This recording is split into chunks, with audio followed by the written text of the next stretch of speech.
Rudnik od Sasa преку својата фондација за поддршка на одржливиот развој и годинава обезбеди новогодишни подароци за сите деца во градинките и основните училишта во Македонска Каменица и населбата Саса.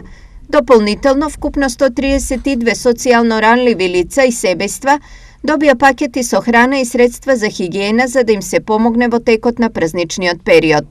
Во знак на благодарност, Саса обезбеди новогодишни подароци и за екипите на итната медицинска помош, противпожарната бригада и полицијата во Македонска Каменица, како и на вработените во рудникот кои за новогодишната ноќ ќе бидат на работа. Дополнително, сите вработени во Саса покрај редовната плата се наградени со новогодишен додаток на плата и пригодни подароци. Со оваа традиција сакаме да овозможиме сите членови на нашата заедница и секако најмладите да ја почувствуваат радоста на предстојните празници. Воедно сакаме на сите наши сограѓани да им ги честитаме предстојните празници и да им посакаме добро здравје, среќа и многу успех во годината што доаѓа.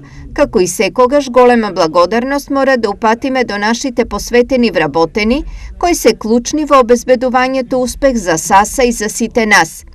Изјави во оваа прилика директорот за одржливост во Рудник Саса Ивица Талевски.